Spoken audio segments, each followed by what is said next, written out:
नमस्कार, मैं डॉक्टर संजय कुमार शुक्ला, आपका एकेडमिक काउंसलर। आज हम लोग बीएसओसी 134 में जो मेथड्स ऑफ सोशियोलॉजिकल इंक्वायरी है, उसी की कड़ी में हम लोग आज आगे क्लास करेंगे। हम लोगों ने पिछले क्लास में ये जाना कि सामाजिक शोध है क्या, पद्धति क्या है, कौन-कौन सी पद्धति है। तो उसमें हमने बहुत सारी चीज़ों को उस क्लास में जानने का प्रयास किया था। जैसे हमने बताया था कि जो मानवीय घटनाएँ होती हैं, जिन्हें हम सामाजिक घटनाएँ भी कह सकते हैं, उनको हम लोगों ने 2 भागों में देखा था, जिसको हमने बताया था मूर्त सामाजिक घटनाएँ, अमूर्त सामाजिक घटनाएँ। मूर्त सामाजिक घटनाएँ चूँकि प्रत्यक्ष होती है, आँखों के सामने होती है, दिखाई देती है, इसलिए उसका जो अध्ययन करने का तरीका था, वो हमने बताया था क्वांटिटेटिव मेथड। और जो अमूर्त घटनाएँ होती हैं, क्योंकि वो छुपी हुई होती हैं, उसको हमने बताया था अध्ययन करने के लिए क्वालिटेटिव मेथड, गुणात्मक पद्धति के माध्यम से हम लोग उसका अध्ययन करते हैं, उसको जानने का प्रयास करते हैं। समाजशास्त्र में जो ये गुणात्मक और परिणात्मक पद्धति थी, उसको हमने विस्तार से बताया था, कितने भागों में बाँटा, आगमन निगमन पद्धति, वैयक्तिक अध्ययन पद्धति, सामाजिक दूरी, समाज मिति, सामुदायिक अध्ययन पद्धति, ये गुणात्मक में आता था। और परिणात्मक में हमने बताया था ऐतिहासिक पद्धति, तुलनात्मक पद्धति, सांख्यिकी पद्धति और सामाजिक सर्वेक्षण पद्धति के माध्यम से हम लोग अध्ययन करते हैं समाजशास्त्र में। उसी कड़ी में हम आज जानने का प्रयास करेंगे जो ये साइंटिफिक मेथड होता है, वैज्ञानिक अध्ययन, वैज्ञानिक पद्धति जो समाजशास्त्र को विज्ञान बनाने के लिए बहुत महत्वपूर्ण है। एक विषय के रूप में जब समाजशास्त्र की नींव रखी गई थी, तो जो फादर ऑफ सोशियोलॉजी थे अगस्ट कॉम्ट, उन्होंने समाजशास्त्र को विज्ञान बनाने का भरसक प्रयास किया। उसके लिए उन्होंने वैज्ञानिक पद्धति, जिसको उन्होंने प्रत्यक्षवादी पॉजिटिविस्ट की बात करी, उसको रखा। ठीक है? तो आज हम लोग उसी कड़ी में जानने का समझेंगे कि आखिर में वैज्ञानिक पद्धति क्या है। तो समाजशास्त्र को विज्ञान बनाने के लिए जैसे विभिन्न पद्धतियाँ, बहुत सारी पद्धतियों का प्रयोग किया गया, विभिन्न तरीके अपनाए गए, ठीक है? उन्हीं को हम वैज्ञानिक पद्धति कह सकते हैं। किसी भी विषय को विज्ञान बनाने में इन पद्धतियों की बहुत महत्वपूर्ण भूमिका होती है। बहुत सारे समाजशास्त्रियों ने उसको अलग तरीके से डिफाइन किया। जैसे एक समाजशास्त्री हुए स्टुअर्ट चेज, उनकी एक पुस्तक आई थी, the proper study of Mankind, the proper study of Mankind. उसमें उन्होंने जो वैज्ञानिक पद्धति है उसके बारे में बताया। उनका बताया था कि जो वैज्ञानिक पद्धति है उसका संबंध विज्ञान से है, ना कि अध्ययन विषय से है। ये किसने बताया था? स्टुअर्ट चेन ने। उसी संदर्भ में आगे कड़ी में हम आप देखेंगे तो एक हुए कार्ल पियर्सन ने अपनी पुस्तक, एक उनकी बुक आई थी द ग्रामर ऑफ साइंस। उन्होंने उसमें जो सभी विज्ञानों की एकता उनकी पद्धति में निहित है, ना कि विषय में। मेथड पे ही लोगों ने फोकस किया, ठीक है, वैज्ञानिक अध्ययन पद्धति में। जैसे लुंडबर्ग, वो लिखे थे, उनका कहना क्या था कि मोटे तौर पर वैज्ञानिक जो पद्धति होती है, वो क्या करती है, आंकड़ों का जो व्यवस्थित अवलोकन करती है, वर्गीकरण करती है, विश्लेषण करती है। ये लुंडबर्ग ने जो साइंटिफिक मेथड है उसको बताने का प्रयास किया। उसका कहना है कि जो वैज्ञानिक पद्धति है उसका मेन उद्देश्य क्या है, जो आंकड़े हैं उसका हम लोग क्या करेंगे, वैज्ञानिक पद्धति का व्यवस्थित रूप से अवलोकन, वर्गीकरण और विश्लेषण करेंगे। तो बहुत सारे सामाजिक विचारकों की परिभाषाओं को देखते हुए हम वैज्ञानिक पद्धति को अगर एक लाइन में कहे तो कहा जा सकता है कि वैज्ञानिक पद्धति वह तरीका है जिसके सहारे क्या किया जा सकता है, किसी भी घटना का अध्ययन किया जा सकता है। वैज्ञानिक पद्धति वह तरीका है जिसके माध्यम से, जिसके सहारे हम किसी भी घटना का अध्ययन कर सकते हैं। ठीक है? तो उसी संदर्भ में वैज्ञानिक पद्धति के कई चरण हम लोग देखने को पाते हैं। तो और बहुत सारे सामाजिक विचारकों ने अपने-अपने आधार पर, अपने-अपने अनुसार वैज्ञानिक चरण की व्याख्या की है। जैसे हम अगर लुंडबर्ग की बात करें, तो उन्होंने वैज्ञानिक पद्धति के 4 चरण बताए। उन्होंने 4 चरणों को वैज्ञानिक पद्धति के बारे में बताया। पहले नंबर पे उन्होंने बताने का प्रयास किया, मतलब उपकल्पना का निर्माण। अब उपकल्पना का निर्माण पहले स्तर पे उन्होंने रखा कि अध्ययन करने से पहले, किसी भी समस्या का अध्ययन के करने से पहले हम लोग एक हाइपोथेसिस का निर्माण करते हैं। हाइपोथेसिस वह होती है जिसका अभी हम लोग अपने अध्ययन क्षेत्र में खोज करेंगे।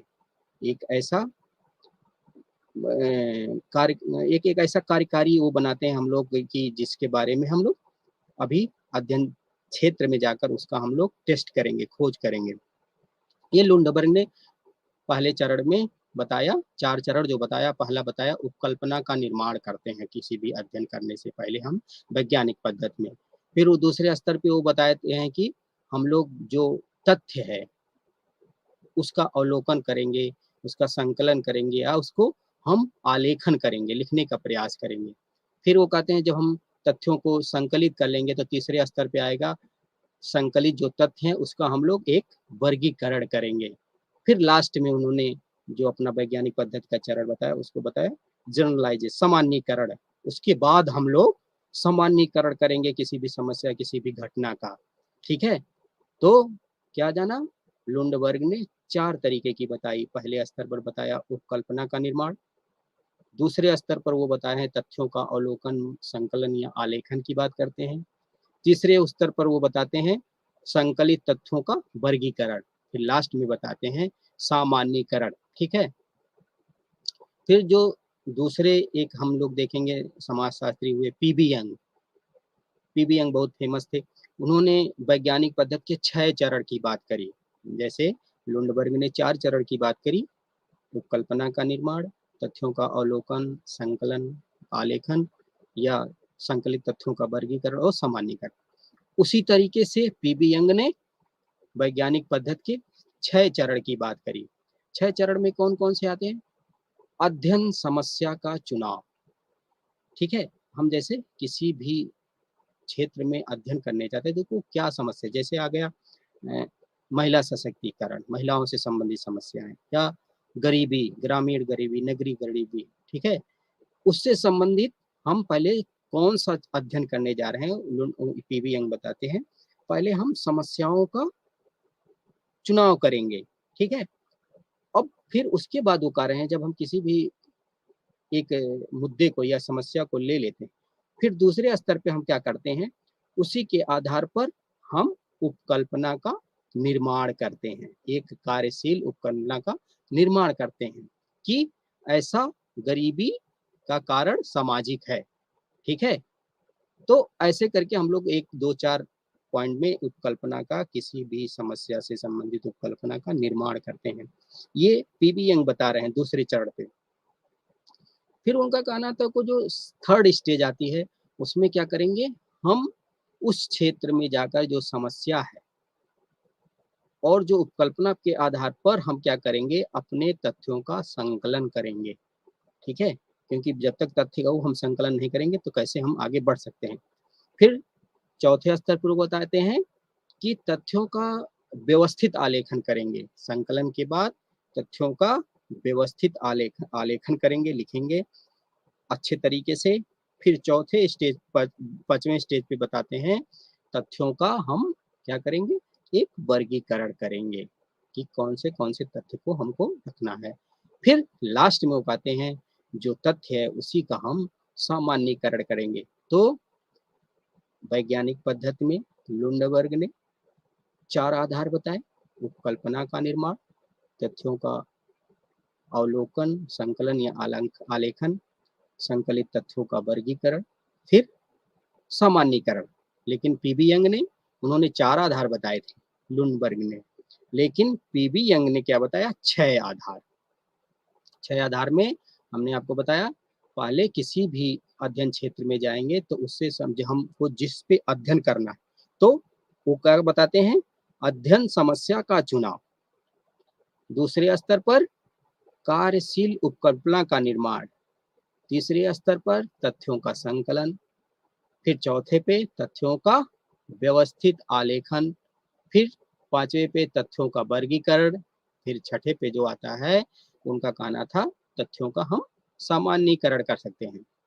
तो जब हम एक निष्कर्ष रूप में देखते हैं तो एक इन दोनों को देखने के बाद तो हम वैज्ञानिक पद्धति के चरणों को एक ऐसे एक सरल रूप में लिखना हो तो हम क्या कहेंगे? समस्या का चुनाव, उपकल्पना का निर्माण, तथ्यों का अवलोकन एवं संकलन, तथ्यों का वर्गीकरण और सामान्यीकरण। एक इन दोनों सामाजिक विचारकों के निष्कर्ष पे पहुंचते हुए हम कहेंगे वैज्ञानिक पद्धति के चरणों को हम निम्न रूप में रख सकते हैं। समस्या का चुनाव, उपकल्पना का निर्माण, तथ्यों का संकलन या अवलोकन, तथ्यों का वर्गीकरण, फिर लास्ट में हम क्या करते हैं? सामान्यीकरण करते हैं किसी भी समस्या का। तो जब हम वैज्ञानिक पद्धति की ये चरण की बात करें उसमें हम तथ्य बहुत चीज इंपॉर्टेंट है। तो डाटा कलेक्शन कैसे की जाती है, तथ्यों का संकलन कैसे किया जाता है, इसके बारे में थोड़ा हम जानेंगे इसको विस्तार से। जो अब आप ये जानेंगे तथ्य क्या है, ये दिमाग में आएगा आपके कि ये तथ्य क्या है। तो तथ्य को हम वे सूचनाएं या आंकड़े हैं, तथ्य वह सूचना या आंकड़ा है जिसके आधार पर हम किसी भी घटना का वैज्ञानिक निष्कर्ष निकालते हैं। तथ्य वे सूचनाएं या आंकड़े हैं जो हम फील्ड में जाकर इकट्ठा करते हैं, उसके आधार पर हम किसी भी घटना का वैज्ञानिक निष्कर्ष निकालते हैं। जैसे विज्ञान वास्तव में क्या है? तथ्यों का संकलन ही तो है, ठीक है। जब तक हमारे पास कोई डाटा नहीं रहेगा, कोई तथ्य नहीं रहेगा, तब तक हम कैसे किसी निष्कर्ष को निकाल सकते हैं। इसीलिए तथ्य वे सूचनाएं, आंकड़े हैं जिनके आधार पर हम किसी भी घटना का वैज्ञानिक तरीके से निष्कर्ष निकाल सकते हैं। कि जैसे एक एग्जाम्पल लें, जिसे हम गरीबी पे अध्ययन किए तो हम ये निष्कर्ष निकालेंगे गरीबी एक सामाजिक घटना है, तथ्यों के आधार पर। अगर हम जैसे जैसे डाटा का एनालिसिस करेंगे उसके आधार पर निकलेंगे तो ये निकल के आता है, ठीक है। तो तथ्य वे सूचनाएं, आंकड़े हैं जिनके आधार पर किसी भी घटना का वैज्ञानिक निष्कर्ष निकाला जाता है। विज्ञान वास्तव में क्या है? तथ्यों का ही संकलन है। जब हम सामाजिक अनुसंधान में बात करते हैं तो सामाजिक अनुसंधान एवं शोध क्या होता है? तथ्यों पर ही आधारित होता है, ठीक है। जो हम मेथड्स ऑफ सोशियोलॉजिकल इंक्वायरी में बात करते हैं, सामाजिक अनुसंधान की बात करते हैं, पद्धति की बात करते हैं, तो ये सब बिना तथ्य के कुछ नहीं हो सकता। तो इसीलिए सामाजिक अनुसंधान या शोध तथ्यों पर ही आधारित होता है। और चूंकि तथ्य क्या होते हैं, डाटा क्या होती है, समाज में देखेंगे आप बिखरी हुई होती है। अतः उसको करना क्या होता है? जैसे कोई भी अध्ययन करते हैं, जैसे मैं किसी भी समस्या का अध्ययन करने जाऊंगा तो मेरा अध्ययन करता हूँ, ठीक है। वो क्या करेंगे? इन्हीं तथ्यों को संकलन करेंगे और इसी आधार पर घटना के संबंध में हम क्या करेंगे? अपना निष्कर्ष निकालेंगे, ठीक है। तो आप लोगों ने जाना कि तथ्य क्या है, डाटा क्या है, डाटा कलेक्शन या संकलन, तथ्य संकलन। तथ्य वे सूचनाएं, आंकड़े हैं जिनके आधार पर हम किसी भी घटना का वैज्ञानिक निष्कर्ष निकाल सकते हैं। और चूंकि विज्ञान तथ्यों का संकलन ही है, वास्तव में अगर हम विज्ञान देखें तो वो बहुत सारे डाटा का ही संकलन है। और सामाजिक अनुसंधान और या शोध में जब हम तथ्य की बात करते हैं तो तथ्य ही महत्वपूर्ण है, तथ्य आधारित ही है। क्योंकि समाज में तथ्य बिखरी हुई है, अतः क्या होता है? कह सकते हैं कि जो अध्ययन करता है वो फील्ड में जाकर या क्षेत्र में जाकर उसी तथ्यों का संकलन करता है और उस आधार पर उस घटना के संबंध में अपना निष्कर्ष निकालता है। जैसे कार्य कारण संबंध हम बात करते हैं। तो जब हम तथ्य करते हैं तो दो प्रकार के तथ्य देखते हैं। पहला प्राइमरी डाटा जिसको हम प्राथमिक तथ्य बोलते हैं, दूसरा क्या होता है? सेकेंडरी डाटा जिसको हम द्वितीयक तथ्य बोलते हैं। अब हम प्राथमिक तथ्य किसे कह सकते हैं? आप लोगों के आएगा, तथ्य को दो भागों में विभाजित किया जा सकता है, प्राथमिक और द्वितीयक। प्राथमिक तथ्य वे हैं जिनका हम क्या करते हैं? जिनका हम संकलन फील्ड में जाकर प्रत्यक्ष रूप से करते हैं। जैसे शोधकर्ता जो होता है, जो उस समस्या का अध्ययन करा, उसको हम शोधकर्ता कहेंगे, ठीक है। वो क्या करता है, प्रत्यक्ष रूप से स्वयं जाकर प्राथमिक तथ्यों का संकलन करता है। यह क्या होता है कि प्रत्यक्ष रूप से जो शोधकर्ता होता है, वह अपने उस डाटा से प्रत्यक्ष रूप से जुड़ा हुआ होता है। जबकि हम जब द्वितीयक तथ्य की बात करते हैं, जिसका संकलन अध्ययनकर्ता नहीं करता, बल्कि वह किसी दूसरे द्वारा जो पहले से संकलित हैं या आवश्यकता अनुसार अध्ययनकर्ता इस तथ्यों का उपयोग करता है। प्राथमिक तथ्य फील्ड में जाकर हम कलेक्ट करते हैं। द्वितीयक जैसे हमारी डायरी हो गई, बहुत सारी जैसे उससे घटना से संबंधित बहुत सारी किताबें होंगे, उससे जो हम डाटा कलेक्ट, वो द्वितीयक स्वरूप में आ जाएगा। प्राथमिक में जो हम जाकर साक्षात्कार के माध्यम से खुद उत्तरदाता से इकट्ठा करते हैं, इसको हम प्राथमिक तथ्य कहते हैं। अब जब हम तथ्यों की बात करते हैं, तो जैसे पीबी यंग हुए, पीबी यंग ने तथ्य संकलन के स्रोतों को 2 भागों में विभाजित कर दिया है, ठीक है, जिसको हम एक डॉक्यूमेंट्री सोर्सेज बोलते हैं, परलेखीय स्रोत, और दूसरा बोलता है क्षेत्रीय स्रोत। और लुंडबर्ग 2 भागों में वो भी विभाजित किए हैं, एक है ऐतिहासिक स्रोत, दूसरा क्षेत्रीय स्रोत। अब जब हम प्राथमिक तथ्य स्रोत है, जो इसके अंतर्गत क्या होता है, अवलोकन, साक्षात्कार, प्रश्नावली, अनुसूची एवं जो स्थानीय स्रोत या सूचनाएं हैं, उसको हम प्राथमिक स्रोत में रख सकते हैं। द्वितीयक स्रोत में इसके अंतर्गत जो सरकारी एवं गैर सरकारी संस्थाओं में जो प्रकाशित या अप्रकाशित प्रलेख होते हैं, उसको सम्मिलित किया जाता है। जैसे डायरी, पत्र, कोई संस्मरण हुआ हो, किसी का जीवन इतिहास हो, जनगणना रिपोर्ट हो, एवं सरकारी पत्रों के जो उसको शामिल किया जा सकता है द्वितीयक स्रोत में। प्राथमिक स्रोत के अंतर्गत अवलोकन, साक्षात्कार, प्रश्नावली, अनुसूची एवं स्थानीय स्रोत एवं सूचनाएं। दूसरे के अंतर्गत सरकारी एवं गैर सरकारी जो प्रकाशित या प्रकाशित प्रलेख हैं, डायरी, पत्र, संस्मरण, जीवन इतिहास, जनगणना रिपोर्ट आदि, ये सब अंतर्गत आते हैं।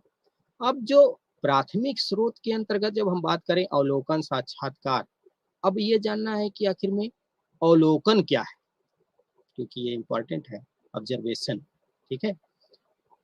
अवलोकन एक बहुत प्राचीन, बहुत पुराना पद्धति है। इसको हम शास्त्रीय पद्धति भी कह सकते हैं। यह प्राथमिक तथ्य संकलन की प्राथमिक विधि भी कह सकते हैं, ठीक है। अब जो अवलोकन है, उसका अंग्रेजी क्या है, ऑब्जर्वेशन, जिसका अगर हम हिंदी में बात करें तो उसका मतलब होता है देखना, मतलब नेत्रों द्वारा किया गया अध्ययन। इसलिए जो अवलोकन है उसको हम क्या कहेंगे, नेत्रों द्वारा किया गया अध्ययन। तो जैसे एक समाजशास्त्री हुए मोजर, उन्होंने क्या कहा, उन्होंने कहा कि ठोस अर्थों में अवलोकन में क्या होता है, कानों एवं बाड़ी की अपेक्षा नेत्रों का प्रयोग की स्वतंत्रता होती। क्यों? क्योंकि अवलोकन हम प्रत्यक्ष करते हैं ना, इसलिए यहाँ कान और बाड़ी नहीं, नेत्र द्वारा हम प्रत्यक्ष रूप से जाकर उसका डाटा कलेक्ट करते हैं। या गुडे एंड हार्ट एक है समाजशास्त्री, उन्होंने कहा विज्ञान अवलोकन से प्रारंभ होता है, फिर सत्यापन के लिए अवलोकन पर ही लौट आना पड़ता है। इसलिए उन्होंने अवलोकन को बहुत महत्वपूर्ण बताया कि विज्ञान जो है अवलोकन से ही प्रारंभ होता है, और फिर जब हम सत्यापन करने के लिए अवलोकन पर ही लौट कर आना पड़ता है, ठीक है। इसी आधार पर अवलोकन की हम कुछ विशेषताएं भी बता सकते हैं। जैसे मानव इंद्रियों का पूर्ण उपयोग अवलोकन में किया जाता है। उद्देश्यपूर्ण एवं सूक्ष्म अध्ययन, हम किसी उद्देश्य को लेकर बहुत गहन अध्ययन करते हैं फील्ड में जाकर, या विशेषताओं में प्रत्यक्ष अध्ययन बता सकते हैं उसको, या पारस्परिक एवं कार्यकारण संबंध का पता लगाना बता सकते हैं, या सामूहिक व्यवहार का अध्ययन बता। तो विशेषताओं में मानव इंद्रियों का पूर्ण उपयोग होता है अवलोकन में, और अवलोकन उद्देश्यपूर्ण एवं सूक्ष्म अध्ययन को कह सकते हैं, या प्रत्यक्ष अध्ययन, या पारस्परिक एवं कार्यकारण संबंध का पता लगाना, या सामूहिक व्यवहार का अध्ययन। अब इसी आधार पर हम देखते हैं तो अवलोकन के जो प्रकार हैं, कितने प्रकार के अवलोकन हो सकते हैं। तो उस आधार पर अगर हम देखते हैं तो अवलोकन को हम 3 प्रकार बता सकते हैं। कौन? नियंत्रित अवलोकन, अनियंत्रित अवलोकन और सामूहिक अवलोकन। अवलोकन को 3 प्रकार बता सकते हैं: नियंत्रित अवलोकन, अनियंत्रित अवलोकन और सामूहिक अवलोकन। अब नियंत्रित अवलोकन में क्या होता है? अध्ययनकर्ता का घटना पर नियंत्रण होता है या अध्ययनकर्ता पर भी नियंत्रण होता है। और अनियंत्रित अवलोकन के अंदर आ गया सहभागी अवलोकन, असहभागी अवलोकन, अर्ध असहभागी अवलोकन या सामूहिक अवलोकन तीसरा है। तो नियंत्रित अवलोकन का प्रयोग अधिकतर क्या होता है, जो प्राकृतिक विज्ञान है उसमें किया जाता है। ठीक है, इसमें घटना पर अध्ययनकर्ता नियंत्रण रखा जाता है। इसमें घटना पर और अध्ययनकर्ता पर नियंत्रण रखा जाता है। प्रयोगशाला में किए जाने वाला अध्ययन नियंत्रित अवलोकन के अंतर्गत आप समझ सकते हैं। किसी भी प्रयोगशाला में जो हम अध्ययन करते हैं उसको नियंत्रित अवलोकन के अंतर्गत रख सकते हैं। नियंत्रित अवलोकन को हम पूर्व नियोजित अवलोकन या संरचित अवलोकन या व्यवस्थित अवलोकन भी कह सकते हैं। और वर्तमान में जब हम इस विधि की बात करें तो इस विधि का प्रयोग नेतृत्व, किसी देश पे आक्रमण, उद्योग में काम करने वाले श्रमिकों एवं शिष्य गृह के बच्चों के अध्ययन के लिए किया जाता है। नियंत्रित अवलोकन में होता है अध्ययनकर्ता स्वयं या घटना पर योजनाबद्ध रूप से नियंत्रण रखता है। वह वास्तविक स्थिति एवं प्राप्त सामग्री के बीच में एक कड़ी या मध्यस्थ की भूमिका निभाता है नियंत्रित अवलोकन में। अब जब हम अनियंत्रित अवलोकन को देखते हैं तो इसमें ना तो घटना पर और ना ही अध्ययनकर्ता पर किसी प्रकार का नियंत्रण होता है। उस नाम से ही है अनियंत्रित अवलोकन। इसमें ना तो घटना पर और ना ही अध्ययनकर्ता पर कोई नियंत्रण होता है। वह स्वतंत्र होता है और किसी भी घटना का अध्ययन कर सकता है। लेकिन नियंत्रित अवलोकन में ऐसा नहीं दिखाई देता। नियंत्रित अवलोकन पर अध्ययनकर्ता स्वयं और घटना पर पूरी तरीके से नियंत्रण रखता है। ठीक है, लेकिन अनियंत्रित अवलोकन ना तो घटना पर और ना ही किसी प्रकार का अध्ययनकर्ता पर कोई नियंत्रण होता है। वह स्वतंत्र होता है और किसी भी घटना का अध्ययन कर सकता है। जैसे गुडे और हार्ट ने इसे साधारण अवलोकन भी कहा है, जबकि अनुसंधान का जो अनुसंधान, सामाजिक अनुसंधान के अगर क्षेत्र में हम बात करें तो अनियंत्रित अवलोकन एक प्राचीन विधि है। ठीक है, तो अब अनियंत्रित अवलोकन में मुख्यतः 3 बातें आती हैं। कौन कौन सी? एक होता है सहभागी अवलोकन। अब सहभागी अवलोकन बहुत इंपॉर्टेंट है और इसका सर्वप्रथम अगर हम प्रयोग की बात करें तो एक हुए समाजशास्त्री लिंडमैन ने अपनी एक पुस्तक आई थी उनकी 1924 के आसपास, उसमें उन्होंने उन पुस्तक का नाम था सोशल डिस्कवरी में सबसे पहले सहभागी अवलोकन का प्रयोग किया था। लिंडमैन ने 1924 में अपनी पुस्तक, जो उनकी पुस्तक थी एक सोशल डिस्कवरी में, सहभागी अवलोकन का प्रयोग किया था। अब सहभागी अवलोकन में होता है कि जो अध्ययनकर्ता होता है या अवलोकनकर्ता भी कह सकते हैं उसको, क्योंकि हम जो अध्ययनकर्ता वो किसी को देखने ही जाता, समस्या को, संबंधी को समझने ही जाता है। अवलोकन करता है पूरे समस्याओं का, पूरे घटनाओं का, पूरे तब तथ्यों का इकट्ठा करता है। तो लिंडमैन ने 1924 में सोशल डिस्कवरी में सबसे पहले सहभागी अवलोकन का बात किया। और सहभागी अवलोकन में क्या है, जो अध्ययन करता है वह क्या करता है, जो जिस समूह या जिस उसका अध्ययन किया जाना है, जैसे हम किसी जनजात की बात करें, जो आदिम जात की बात करें, उसके अगर हम किसी सांस्कृतिक अध्ययन करना चाहते हैं तो हमको करना क्या पड़ेगा, उसके सदस्य बनना पड़ेगा वहां जाकर, तभी हम कोई डाटा निकलवा सकते हैं। ये सहभागी मतलब सहभागी नाम से ही है, सहभागी मतलब हम उसके भागीदार बनते हैं, उस समूह का सदस्य बन जाते हैं और फिर उससे संबंधित जो हमारा अध्ययन है उससे संबंधित तथ्यों को हम एकत्रित करते हैं किसमें? सहभागी अवलोकन में, जो कि अनियंत्रित अवलोकन का एक नंबर 1 पार्ट है।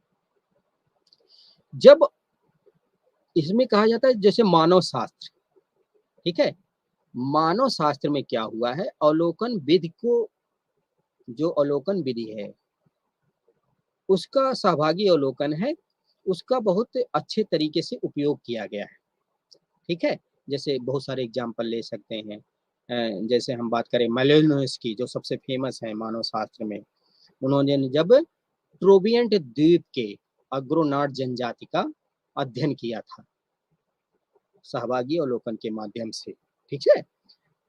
और रेबंड फर्थ हुआ, होबो लोगों का अध्ययन किया, बाइट ने सड़कों पर व्यतीत करने वाले जीवन में जो सड़कों पर लोग रहते हैं उनके सहभाग बनकर उसका अध्ययन किया, या जॉन हार्वर्ड ने कैदियों का अध्ययन किया। तो ये मानव शास्त्र में सहभागी अवलोकन विधि का बहुत प्रमुखता से प्रयोग किया जाता है। मालिनोव्स्की चाहे हो, चाहे जॉन हार्वर्ड हो, चाहे रेमंड फर्थ हो, ये बहुत सारे मानव शास्त्री हुए, उन्होंने उस समूह का सदस्य बनकर उसका पूरी तरीके से अध्ययन किया। तो सहभागी अवलोकन का संबंध किसी भी विधि से घटना के संबंध में या समूह के संबंध में विस्तृत एवं गहन सूचनाएं प्राप्त हो जाती हैं। जब हम सदस्य बन जाते हैं धीरे धीरे करके, जो हम समस्या लेकर जाते हैं जिसका हमारा अध्ययन करना होता है, तो आप देखेंगे कि हमको बहुत अच्छी अच्छी सूचनाएं या तथ्य एकत्रित कर लें। लेकिन इसका एक दोष भी बहुत बड़ा है कि इसमें होता है क्या है ना, जैसे जब हम इमोशनल जुड़ जाते हैं, जब अध्ययन करता, इसमें इसमें सबसे बड़ा दोष ये है कि अध्ययन में वस्तुनिष्ठता हमेशा संदेह की घेरे में रहती है, क्योंकि आप तटस्थ नहीं रह पाते, क्योंकि किसी भी समूह का उस सदस्य बन जाएंगे तो आप, इसका एक आलोचना हुआ है, इसका एक सबसे बड़ा ड्रॉबैक है कि वस्तुनिष्ठता का हमेशा अभाव रहने की संभावना संदेह के घेरे में आ जाता है। क्यों? क्योंकि जब आप उस समूह के सदस्य बन जाते हैं तो इमोशनली कभी कभी आप उस समूह से जुड़ जाते हैं, तो बहुत सारे चीजों को हम नहीं निकाल पाते, या निकाल भी पाते हैं तो उसको अच्छे तरीके से हम लिख नहीं पाते हैं। तो ये हुआ सहभागी अवलोकन, जिसको लिंडमैन ने 1924 में सोशल डिस्कवरी में इसको व्यवस्थित तरीके से रखा है। फिर आता है असहभागी अवलोकन, नॉन पार्टिसिपेंट ऑब्जर्वेशन।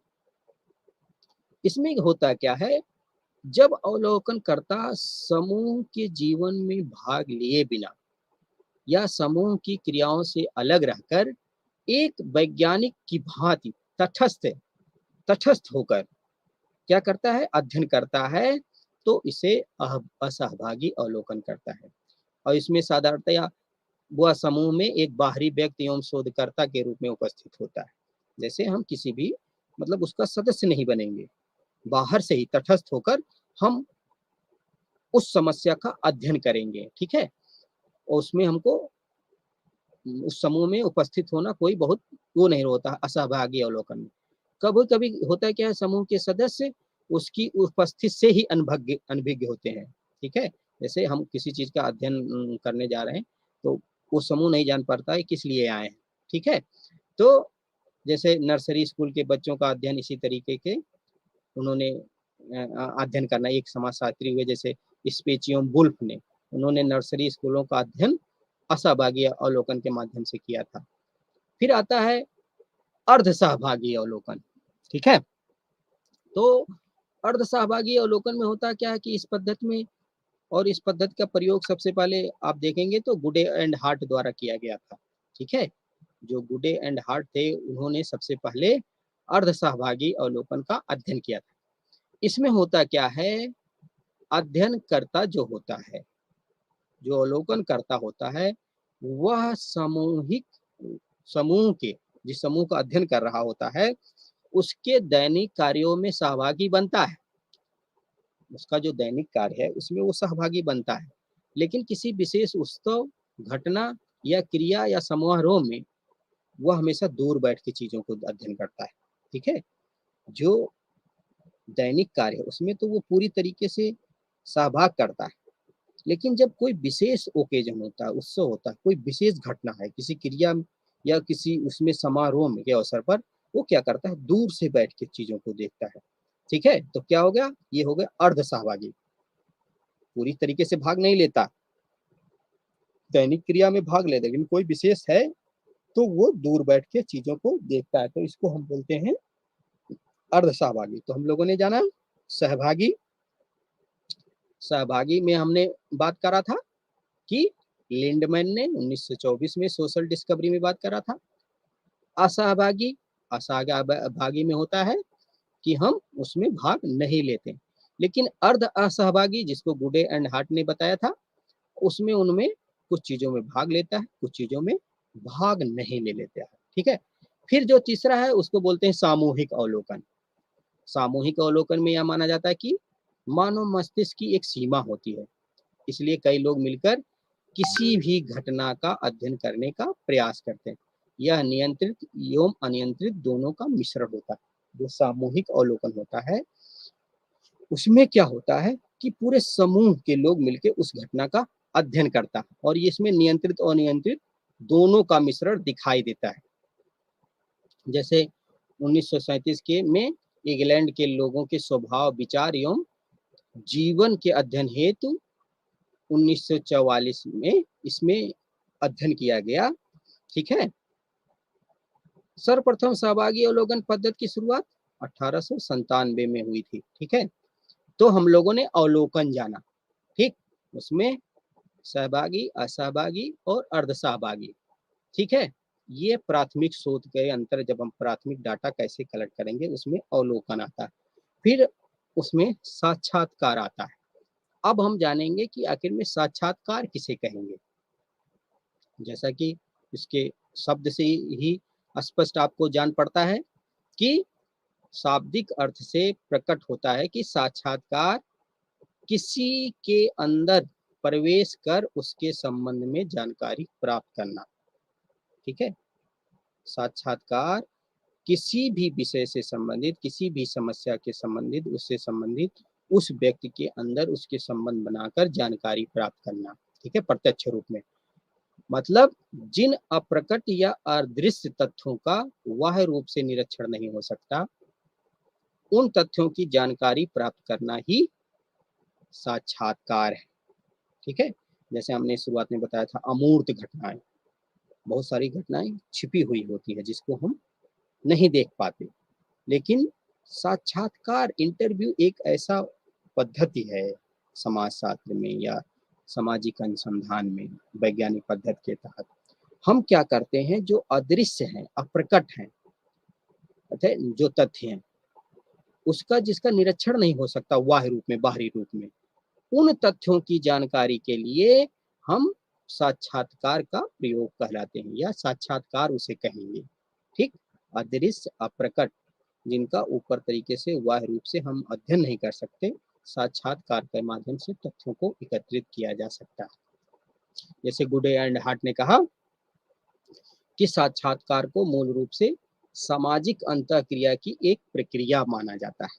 ठीक है, जो साक्षात्कार है, तो अंतःक्रिया, जैसे जो अध्ययन करता है और जो सूचना दाता है, दोनों का जो इंटरेक्शन होता है, गुडे ने बताया कि सामाजिक अंतःक्रिया की एक प्रक्रिया को हम मूल रूप से साक्षात्कार मान सकते हैं। ठीक है, तो साक्षात्कार को अनेकों विद्वानों ने कई तरीके से समझाने का प्रयास किया है, उसको वर्गीकृत किया है। ठीक है, तो जैसे कार्य और उद्देश्य के आधार पर अगर हम बात करें तो साक्षात्कार को 3 भागों में विभाजित किया जा सकता है। कार्य और उद्देश्य के आधार पर साक्षात्कार को 3 तरीके से हम लोग जान सकते हैं। कौन कौन से होते हैं? पहला होता है निदानात्मक साक्षात्कार, दूसरा है उपचारात्मक साक्षात्कार, तीसरा है अनुसंधानात्मक साक्षात्कार।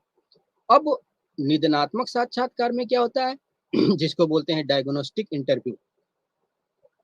अब इसका उद्देश्य होता है किसी भी समस्या के कारणों को ज्ञात करना, मतलब किसी भी समस्या का क्या कारण है, उसको हम लोग अगर जानते हैं तो उसको हम निदानात्मक डायग्नोस्टिक जैसे बोलते हैं ना, जैसे एक डॉक्टर किसी भी रोग के कारण को जानता है ना, तो कहते हैं डायग्नोस्ट करना पड़ेगा इसका, ठीक है।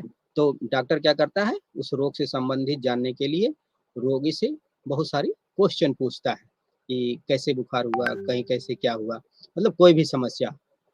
उसी प्रकार अगर हम सामाजिक समस्याओं या घटनाओं के कारणों को जानने के लिए सूचना शोधकर्ता क्या करता है, सूचना दाता से साक्षात्कार करता है, ठीक है। जैसे डॉक्टर किसी भी रोग के लिए डायग्नोस्ट करता है, निदानात्मक उपचार करता है, पूछताछ करता है, उसी तरह के समाजशास्त्र में सामाजिक समस्याओं एवं घटनाओं के कारणों को जानने के लिए जो शोधकर्ता होता है वह सूचना दाता से साक्षात्कार करता है। जैसे बहुत सारी समस्याएं या घटनाएं, जैसे अपराध, बाल अपराध या गरीबी, बेकारी, महिलाओं से संबंधित समस्याएं, ठीक है। इन कारणों को जानने के लिए जिसका उपयोग करते हैं हम साक्षात्कार को, उसको हम निदानात्मक साक्षात्कार कहते हैं, ठीक है। किसी भी समस्या के कारण को जानने के लिए हम निदानात्मक साक्षात्कार का प्रयोग कर सकते हैं, ठीक है। फिर आता है ट्रीटमेंट इंटरव्यू या उपचारात्मक साक्षात्कार। इसमें क्या होता है, इसमें होता है किसी भी समस्या के कारण को जानने के पश्चात उसके समाधान के लिए लोगों से सुझाव मांगना उपचारात्मक साक्षात्कार है। मतलब हम जान लिए कि गरीबी का कारण क्या है, गरीबी का कारण है बेरोजगारी, तो उसको कैसे हम दूर करेंगे, उसके लिए हम क्या करेंगे, सुझाव मांगेंगे, तो उसको हम बोलेंगे उपचारात्मक साक्षात्कार। किसी भी समस्या के कारण को जानने के पश्चात उसके समाधान के लिए जो सुझाव मांगा जाता है उसको हम उपचारात्मक साक्षात्कार कहते हैं, ठीक है। Treatment interview. फिर आता है अनुसंधानात्मक साक्षात्कार, रिसर्च इंटरव्यू। इसमें क्या होता है, इस प्रकार के साक्षात्कार में होता है कि घटना के संबंधित नवीन ज्ञान एवं तथ्यों की खोज की जाती है। अनुसंधानात्मक साक्षात्कार में हम करते हैं कि कोई भी घटना है उससे संबंधित नवीन ज्ञान एवं तथ्यों की खोज की जाती है, ठीक है। और इसी आधार पर हम क्या करते हैं, उपकल्पना का निर्माण करते हैं, ठीक है। फिर आता है औपचारिकता के आधार पर। जो मोजर ने, उन्होंने साक्षात्कार को दो भागों में विभाजित किया था। एक बोला था औपचारिक साक्षात्कार जिसको हम बोलते हैं फॉर्मल इंटरव्यू, और दूसरा बोलता है अनौपचारिक साक्षात्कार, इनफॉर्मल इंटरव्यू। इसमें क्या होता है, औपचारिक में होता है कि नियंत्रित तथा नियोजित साक्षात्कार भी इसको कह सकते हैं, ठीक है। इसमें पहले से ही कुछ प्रश्न बना कर लिए जाते हैं। जैसे हम अगर हम फील्ड में जाएंगे तो वो समस्या है तो उससे संबंधित हम पहले से ही एक लिख लेंगे, ठीक है। कुछ प्रश्न बनाकर ले जाएंगे, तो उसी प्रश्न के आधार पर हम सूचना दाता से तथ्य एकत्रित करेंगे। इसके अतिरिक्त क्या होता है, नए प्रश्न बनाने व शब्दों में परिवर्तन करने की छूट साक्षात्कार को नहीं होती। इसमें जो फॉर्मल इंटरव्यू होती है उसमें आपको लाइन टू लाइन जो आप बना कर ले गए हैं उससे आपको सूचना दाता से फॉर्मल तरीके से उसको साक्षात्कार करना होता है। इसमें ये छूट नहीं होती कि साक्षात्कारकर्ता कुछ नया चीज पूछ ले। लेकिन जो मोजर ने बताया, मोजर ने दो तरीके की बताया, एक उपचारात्मक, एक औपचारिक जिसको फॉर्मल बोलते हैं, दूसरा अनौपचारिक।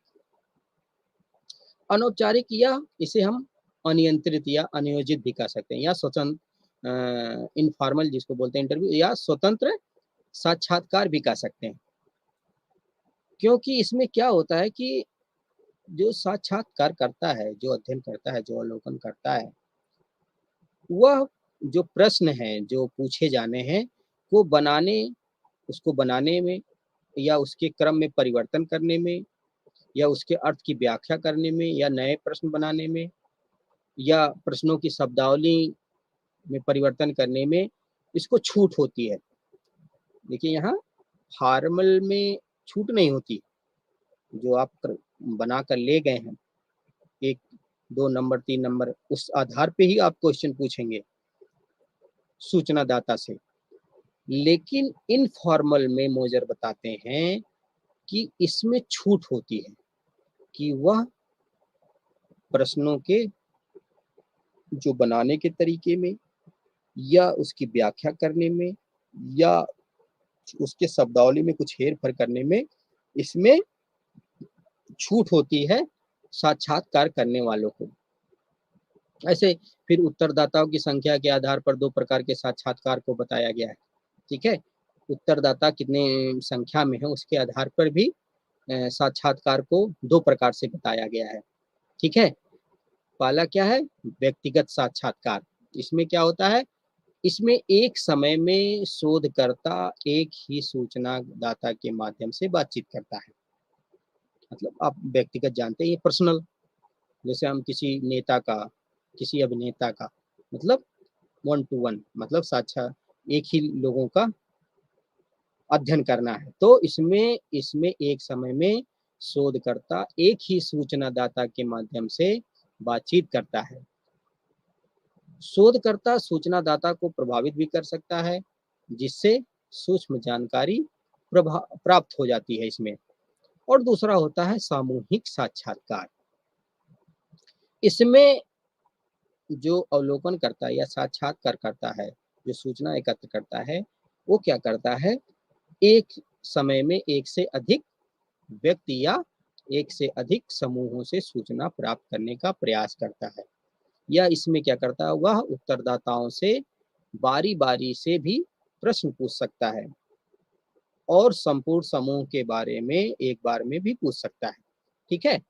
तो उत्तरदाताओं के आधार पर 2 आधार हैं। एक है व्यक्तिगत साक्षात्कार, जिससे 1 टू 1 होता है, जैसे किसी नेता का, किसी अभिनेता का आप लोग बहुत सारा साक्षात्कार देखे होंगे। लेकिन सामूहिक साक्षात्कार में आप देखे होंगे तो बहुत सारे लोगों को एक साथ भी हम कर सकते हैं। ठीक है? फिर आता है अध्ययन पद्धति के आधार पर। अध्ययन पद्धति के आधार पर भी साक्षात्कार को हम 3 भागों में विभाजित कर सकते हैं। कौन-कौन से होते हैं? अनिर्देशित साक्षात्कार या केंद्रित साक्षात्कार। ठीक है? तो अनिर्देशित में होता है, इसमें अनियंत्रित व संचालित साक्षात्कार भार भी इसको कहते हैं। इसमें किसी कठिन समस्या के बारे में सूचनादाता से स्वतंत्रता पूर्वक प्रश्न पूछे जाते हैं।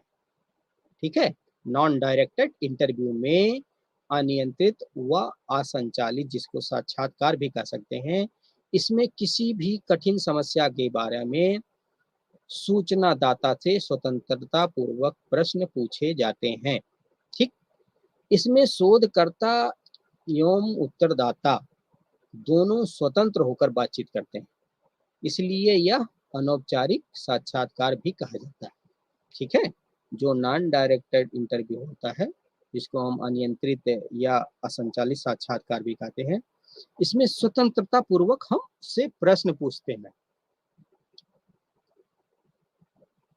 फिर जो एक आता है केंद्रित साक्षात्कार, जिसको हम फोकस्ड इंटरव्यू कहते हैं। इस प्रकार के साक्षात्कार में क्या होता है, और इसका सबसे पहले प्रयोग अकबर द्वारा रेडियो के प्रभाव को जानने के लिए किया गया, जो केंद्रित फोकस्ड जिसको इंटरव्यू बोलते हैं। इसमें क्या होता है, इसमें अकबर ने सबसे पहले रेडियो के प्रभाव को जानने के लिए इसका अध्ययन किया था। और अकबर जी का कहना था कि रेडियो ने 150 प्रकार के समाजों को प्रभावित किया है। ठीक है? अकबर ने जब ऐसा साक्षात फोकस्ड इंटरव्यू किया और वो रेडियो का प्रभाव कितना पड़ा, किस प्रकार के समाज पे पड़ा, कितने प्रकार के समाज पे पड़ा, तो उन्होंने जब इसका अध्ययन किया केंद्रित साक्षात्कार के माध्यम से, तो उन्होंने बताया, उनका जो निष्कर्ष निकला, उनका कहना था कि रेडियो ने क्या किया, 150 प्रकार से समाजों को प्रभावित किया है। ठीक है? चूंकि यह साक्षात्कार किसी विशेष घटना, अवस्था या परिस्थिति के प्रभाव पर केंद्रित होता है, इसलिए इसे केंद्रित साक्षात्कार भी कहा जाता है। मतलब किसी विशेष घटना या अवस्था या परिस्थिति पे के प्रभाव पर केंद्रित होता है, इसलिए इसको हम क्या करते हैं, केंद्रित साक्षात्कार कहते हैं। इसमें साक्षात्कार पथ प्रदर्शिका का सहारा लिया जाता है। जो केंद्रित साक्षात्कार होता है, इसमें इंटरव्यू गाइड का सहारा लिया जाता है, पथ प्रदर्शिका। ठीक है। फिर आता है पुनरावृत्त साक्षात्कार। इस प्रकार के साक्षात्कार प्रयोग क्या किया था, सबसे पहले लेजर्स फील्ड द्वारा किया गया था। ठीक है। क्योंकि समाज में परिवर्तन धीरे धीरे होता है, जिसका परिणाम क्या होता है, एकाएक ना होकर धीरे धीरे दिखाई देता है। अतः होता क्या है, समाज में बार बार कुछ अवधि के बाद एक प्रकार का साक्षात्कार किया जाता है, जैसे औद्योगिकरण का भारतीय गांवों पर प्रभाव। ठीक है। जैसे बहुत सारी चीजें, मतलब हम दोबारा जाकर देखते हैं कि इसका प्रभाव अब कितना पड़ा, तो इसीलिए उसको बोलते हैं रिपीटेटिव इंटरव्यू, पुनरावृत्त साक्षात्कार। ठीक है। तो अब जो नेक्स्ट है उसमें है संपर्क के आधार पर हम साक्षात्कार को भी बांट सकते हैं, जैसे प्रत्यक्ष साक्षात्कार, अप्रत्यक्ष साक्षात्कार। फिर संरचना के आधार पर भी हम साक्षात्कार को 3 प्रकार से समझ सकते हैं, संरचित साक्षात्कार, असंरचित साक्षात्कार और अर्ध संरचित साक्षात्कार। ठीक है। साक्षात्कार मौलिक रूप से कह सकते हैं कि सामाजिक अंतःक्रिया की एक प्रक्रिया है। ठीक है। साक्षात्कार सामाजिक अंतःक्रिया की एक प्रक्रिया है, इसलिए इसका संचालन करना एक कला है। क्योंकि जब आप किसी का साक्षात्कार लेने जानेंगे तो एक कला ही तो है, तभी तो आप उससे कैसे ऐसे बात करेंगे कि उससे जो तथ्य हैं, जो डाटा है, उसको वस्तुनिष्ठ डाटा को कलेक्ट कर पाएंगे। ठीक है। और ऐसे साक्षात्कार करने के लिए किसी भी साक्षात्कार की प्रक्रिया, जो हमने बताया कि अंतःक्रिया की एक प्रक्रिया है, और किसी भी साक्षात्कार की प्रक्रिया मुख्यतः 3 चरण होते हैं। ठीक है। पहला क्या होता है कि जब हम किसी का साक्षात्कार लेना है हमको, तो उसको हमको पहले तैयारी करनी पड़ती है, इसीलिए कहा जाता है साक्षात्कार के बारे में प्रारंभिक तैयारी। ठीक है।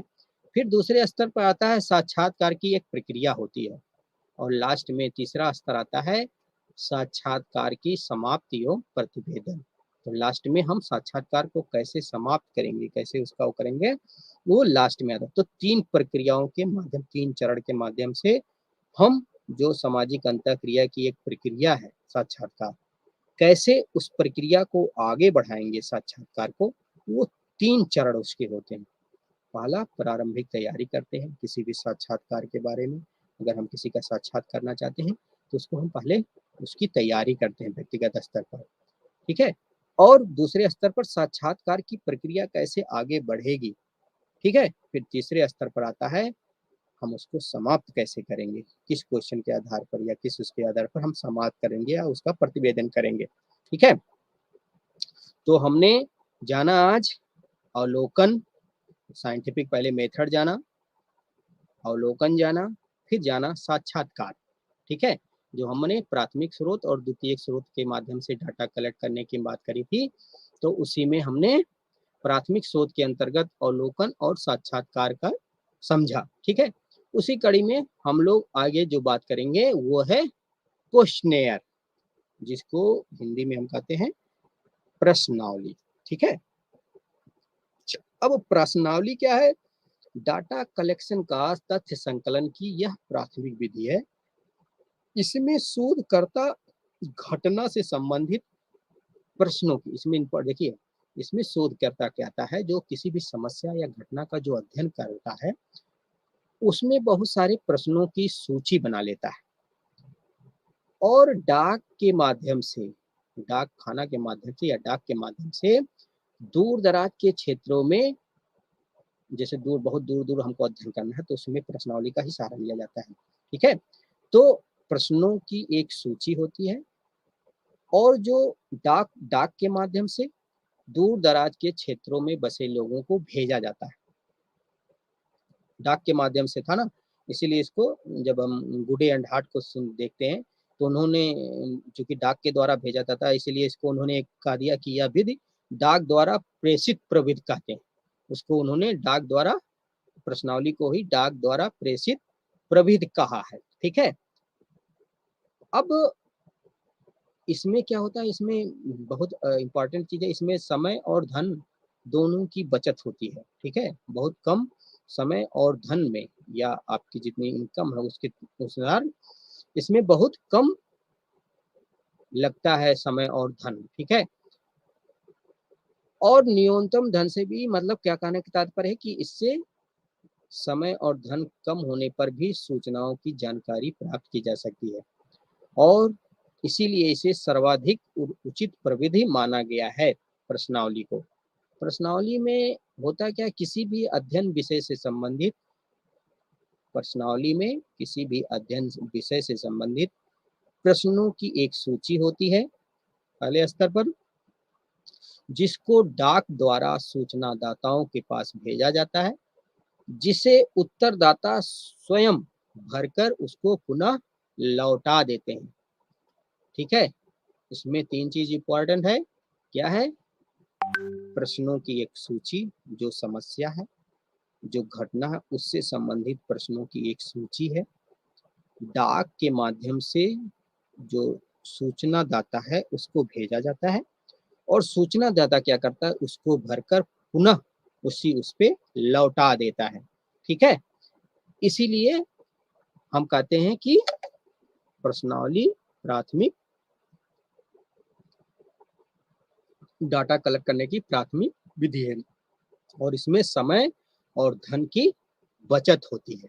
ठीक है, और बहुत ज्यादा जानकारी भी प्राप्त हो जाती है। ठीक है, प्रश्नावली को हम 5 प्रकार में बांट सकते हैं, इसके 5 टाइप्स हो सकते हैं। एक होता है संरचित या संयोजित प्रश्नावली। इस प्रश्नावली का निर्माण अनुसंधानकर्ता प्रारंभ करने के पूर्व ही किया जाता है। अनुसंधान, इस जो संरचित या संयोजित प्रश्नावली होती है, इसका निर्माण अनुसंधान प्रारंभ करने के पूर्व ही किया जाता है, बाद में इसमें कोई परिवर्तन नहीं किया जाता है।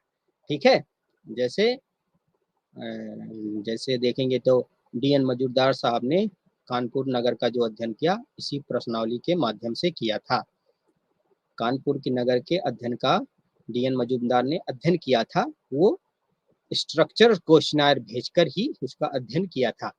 फिर दूसरा होता है अनस्ट्रक्चर्ड, अनियोजित या असंयोजित प्रश्नावली। इसमें पहले से प्रश्नों का निर्माण नहीं किया जाता, बल्कि उन विषयों का उल्लेख होता है जिनके बारे में उत्तरदाता उत्तर प्राप्त करता है। ठीक है, इसमें बहुत प्रश्नों का निर्माण नहीं किया जाता है, बल्कि उसे उन विषयों का उल्लेख होता है जिनके बारे में उत्तरदाता से उत्तर प्राप्त किया जाता है। ठीक है, फिर होता है, तीसरा होता है क्लोज्ड इंटरव्यू, बंद, सीमित या प्रतिबंधित प्रश्नावली।